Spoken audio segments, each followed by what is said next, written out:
Mheshimiwa Mwenyekiti, wizara ambazo niliomba kuchangia zinaisha, lakini kila nikikaribia kuchangia naambiwa dakika 5 dakika 6. Nimejiandaa kwa dakika 10 naambiwa dakika 5. Mimi nadhani sio sawa Mheshimiwa, hata kama kiti hakipingwi. Nilikuwa nimejiandaa kuchangia wizara zote. Kile nikisimama tu. Jana bunge limeisha hapa kabla muda wake Mheshimiwa Naibu Spika. Mheshimiwa achangia unapoza muda. Haya, asante. Lakini ujumbe umefika. Mheshimiwa Naibu Spika, hii wizara ni wizara ya ardhi na maendeleo ya makazi, lakini kule Tarime inaitwa wizara ya migogoro ya ardhi na makazi holela. Kule Tarime. Mheshimiwa Mwenyekiti, Mheshimiwa Naibu Spika, wizara ya ardhi imetuchonganisha sana na wananchi. Na imejenga chuki na serikali. Imejenga chuki na chama. Wananchi wanalalamika sana. Mheshimiwa Waziri, mimi ni mwalimu wangu wa chemistry, CH Chip1. Chuo cha Dar es Salaam. Umepewa mfupa mgumu. Na nitachangia hapa bila kumwangalia mtu usoni ili ujumbe ufike. Na Mheshimiwa Waziri, wizara hii sio kuvaa suti, daktari. Hii wizara ni wizara ngumu. Sio wizara ukao ndani kwenye kiyoyozi, my brother. Ni wizara ya kwenda site. Tangu jana nimesikiliza wabunge wanasema umeahidi kwenda haujaenda. Utamtuma naibu waziri hajaenda. Nimekuandikia barua tarehe 20 mwezi wa 4 Mheshimiwa Waziri. Faili hili hapa. Eneo ambalo wananchi wamekaa pale kata ya Bumera, kijiji cha Kuisarara, kitongoji cha Bunyama Mheshimiwa Naibu Spika. Wamekaa tangu mwaka 74, ni umri wangu hapa. Mimi nimezaliwa 74. Lakini Mheshimiwa Naibu Spika, nimeenda site kwa gharama zangu. Waziri na naibu waziri, gari ya serikali, posho wanalipwa, mafuta hawaweki, kwenda tu site kule. Watu wanauana huendi Mheshimiwa Waziri. Mimi nimetoka hapa na gari yangu private, nimeenda jimboni, nikafanya mkutano, nikakupa klipu ya malalamiko.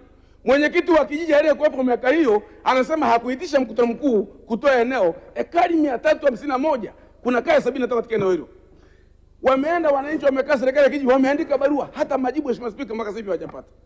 Sasa nimetangaza kule kwamba kwa kuwa kuna mtu anaenda kwenye baraza la ardhi anawaambia kwamba atawakamata wamevamia eneo, tangu mwaka 74 hati imetolewa mwezi wa pili mwaka huu. Wameongea, huyu mtu asema mwekezaji Uchwara ameongea na afisa ardhi wa wilaya, ameenda pale Msoma, akaja makao makuu, anaye hati kwenye begi anatembea nayo. Wananchi wote sasa pale ni mateka. Nimewaambia hapa kila mtu ajilinde. Mtu asiingie kwenye eneo lile mpaka waziri aende, haki itendeke, atuambie yeye alipataje eneo. Na watu wa Tarime vijijini wamesikia, na hiyo ndio kalio mbunge wao. Kwa sababu waziri hajanisikiliza. Lakini mgogoro mwingine Mheshimiwa Naibu Spika, pale Korotambe na Mwema watu wameuana kwa muda mrefu. Wanagombana, hawajengi, uhasama, kwenda kuangalia mipaka tu. Mgogoro wa Nyamirambaro, Marasibori kati ya Tarime na Rorya, watu wameshikiana mishale. Nimeshalalamika, nimeandika, hawasikilizwi. Mgogoro wa vijiji 7, kata ya Kuihancha, kata ya Goronga, Nyanungu, wameenda watu wa ardhi wanaweka bikoni wenyewe bila wananchi kushirikishwa. Mheshimiwa Naibu Spika, hii wizara ni miongoni mwa wizara ambazo wabunge walikuwa na akili kama ya kwangu. Wako kama mimi hivyo Itara anavyosema kwamba anamaanisha hii wizara tungeweka kando kwanza hii bajeti yake, tujadili habari ya migogoro na waziri tuonyeshe kama kweli uwezo huo wakaenda kutatua changamoto zipo. Leo mnazungumza hapo Mheshimiwa Naibu Spika, hivi inawezekanaje kwenye baraza la ardhi lile wanaenda kwanza lazima watu wale wawili wachangie gharama. Anayemdhulumu mwananchi wa kawaida maskini ni tajiri. Huyu maskini hana pesa. Kigezo mojawapo lazima kwanza mtoke mwende site. Sasa yule mwenye nacho anatoa gharama, maskini hatoi. Hivyo akienda site unafikiri nani atapewa haki? Katika hiyo scenario nani atapewa haki pale? Maana kile watu wenye pesa. Hivi waziri, ningekuwa mimi nimekalia chukiti kwa muda ambao kaa hapa, ningejaza magereza watu ardhi wengi sana pale. Kwa sababu naibu wa spika hivi anatoaje hati mbili? Hati zipo kwenye mfumo. Mimi na hati yangu ninalipia ardhi, unakuta kuna mtu amejenga eneo hilo na vibali hanavyo. Yaani mimi na faili la ardhi hiyo na mwenzako na faili la ardhi hilo. Sasa inaonekana nani ametaimu mwenzake? Uso mpango Mheshimiwa Naibu Spika. Hii wizara Mheshimiwa bunge tutachangia mwaka huu. Mwaka ujao kija na majibu kama haya na maelezo haya, tuone mtindo mwingine.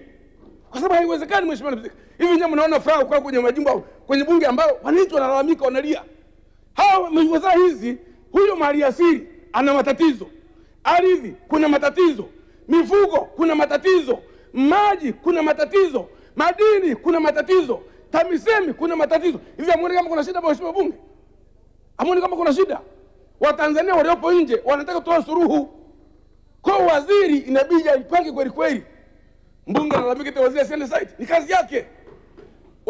Hawa mawaziri wameshapewa kazi na mheshimiwa rais. Rais hawezi kuelekeza cha kufanya. Wana miongozo, waende site, watatue matatizo. Na tujadili hoja bila kuangalia sura ya mtu. Mheshimiwa Naibu Spika, mimi nitashika shilingi. Ingawa kama ni kimbizo nitashika shilingi. Na kwa kweli sitaunga mkono hoja hizi mpaka nijua namna ambavyo suluhu inapatikana kwenye migogoro. Kata zote watu wanalalamika. Sasa mimi naungaje mkono? Asante sana Mheshimiwa Waitara, muda